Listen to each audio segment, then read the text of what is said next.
మీ business ని develop చేసుకోవాలని అనుకుంటున్నారా?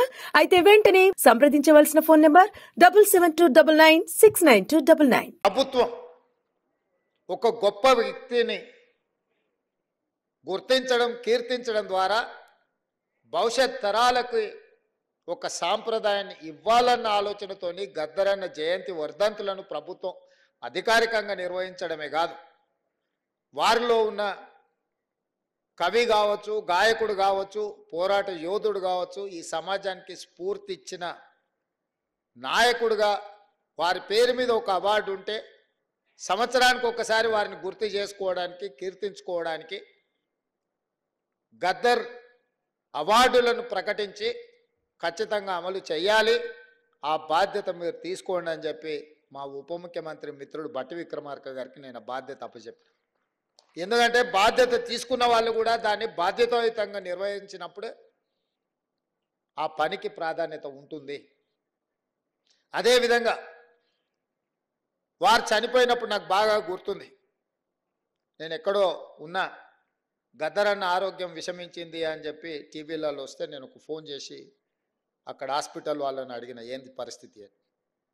లేదండి, వారు తుది శ్వాస విడిచిండ్రు, మేము అధికారికంగా ప్రకటించడానికి మాకు ఇంకా కొన్ని కార్యక్రమాలు ఉన్నాయి అని చెప్పి హుటాహుటి నా కార్యక్రమం రద్దు చేసుకొని అమీర్పేట హాస్పిటల్కి నేను అక్కడికి వెళ్ళిన. అక్కడికి వెళ్తే సూర్యం కుటుంబం దుఃఖంలో ఉండ్రు. కొద్దిమంది అభిమానులు, ఎందుకంటే ఆ వార్త ఎవరికి పెద్దగా చేరలేదు. ఆనాటి ప్రభుత్వం పోలీసులను దించిండ్రు, పోలీసు వాహనాలన్నీ వచ్చినాయి, రోడ్లు క్లియర్ చేస్తుండ్రు. అన్న శవాన్ని అంబులెన్స్లో తీసుకెళ్ళి వాళ్ళ ఇంటి దగ్గర పెట్టి సాయంత్రానికంతా వారి దహన సంస్కారాలు పూర్తి చేసి, గద్దరన్న పుట్టిండు, గద్దరన్న గలం విప్పిండు, గద్దరన్న పోరాటం చేసిండు, గద్దరన్న ఈ సమాజానికి ఎంతో సేవ చేసిండు, గద్దరన్న మరణం ఈ సమాజానికి తీరని లోటని సమాజానికి చేరకుండానే ఈ కార్యక్రమాన్ని పూర్తి చేసి చేతులు దులుపుకోవాలన్న ఆలోచన ఆ రోజు చేసింది. నేను సూర్యంతో మాట్లాడినా, ఏం జరుగుతుంది సూర్యం అని. అన్న, నాకైతే ఏం ఆలోచన వస్తలేదు, నాకేం తడతలేదు, మీరు ఎట్లా చెప్తే అట్లా అన్నాడు. సరే మంచిది ఉండని నేను ఎంబడే కమిషనర్ గారికి వీళ్ళకి అధికారులకు మాట్లాడుతూ కూడా, లేదు సార్, వారి ఇంటికి తీసుకెళ్ళి సాయంత్రాన్ని రాత్రి లోపల దహన సంస్కారాలు చేయాలి. అప్పుడు నిర్ణయించుకొని సూర్యంకు చెప్పి, లేదు గద్దరన్న ఒంటరి కాదు, గద్దరన్న ఒక్కడు కాదు, గద్దరన్నకు మనం అందరం ఉన్నాం, గద్దరన్న ఈ తెలంగాణ సమాజం 4 కోట్ల ప్రజలకు సందర్శనార్థం. ఎన్టీ రామారావు గారు చనిపోయినప్పుడు ఎల్బీ స్టేడియంలో ప్రజల సందర్శనార్థం పెట్టినప్పుడు, గద్దరన్న మరణించినప్పుడు ఎల్బీ స్టేడియంలో ఎందుకు ఈ తెలంగాణ సమాజానికి, ఆయన అభిమానులకు, దేశంలో ఇతర రాష్ట్రాలు, ఇతర భాషల వాళ్ళు ఎంతోమంది గద్దరన్నను అభిమానించే వాళ్ళు ఉన్నారు, వాళ్ళందరి సందర్శనార్థం ఎల్బీ స్టేడియంలోనే గద్దరన్న ప్రజలకు అందుబాటులో పెట్టాలి, చివరి చూపు ప్రజలకు అందించాలి అని చెప్పి నేను బండి ముందర నా బండి పెట్టి గద్దరన్న అంబులెన్స్ని ఎల్బీ స్టేడియం వైపు తిప్పుకొని వచ్చిన ఆ రోజు. ఇక్కడనే వేదిక మీద మా మిత్రుడు, కాలేజీ సహచరుడు పృథ్వీ ఉన్నాడు, దయాకర్ ఉన్నాడు. నేను చెప్పిన, పృథ్వీ, ఏదేం జరిగినా గద్దరన్న ప్రజల సందర్శనార్థం ఎల్బీ స్టేడియంలో మనం పెట్టాల్సిందే, ఆ గేట్లు తెరవాల్సిందే అని. ప్రభుత్వం గేట్లకు తాళాలు వేసి పెట్టింది లోపలికి వెళ్ళకుండా. నేను కమిషనర్ గారికి చెప్పిన, గౌరవంగా మీరు తెరిస్తే మీకు గౌరవం ఉంటుంది, లేకుంటే గేట్లు బద్దలైతాయి, అనవసరంగా దీన్ని రాద్ధాంతం చేయకండి అని చెప్పిన.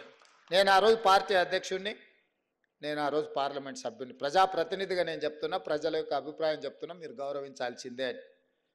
వాళ్ళు మీన మేషాలు లెక్క పెడుతుంటే ఆ తాళాలు తెరిపించి అంజన్ కుమార్ యాదవ్ని అందరినీ, సిటీలో ఉండే శ్రేణులు అందరిని కూడా అక్కడికి పిలిపించి తెరిపించి అక్కడికి అంబులెన్స్ తీసుకెళ్ళి అక్కడ పెట్టి అక్కడనే టెంట్ వేసినాం, అక్కడనే కూర్చేసినాం, అక్కడనే బెంచ్ తీసుకొచ్చినాం, అక్కడనే ఏర్పాట్లు అన్నీ అప్పటికప్పుడు చేసి గద్దరన్నని అక్కడ పెట్టి రాత్రి మొత్తం మేమందరం అక్కడ నిలబడి,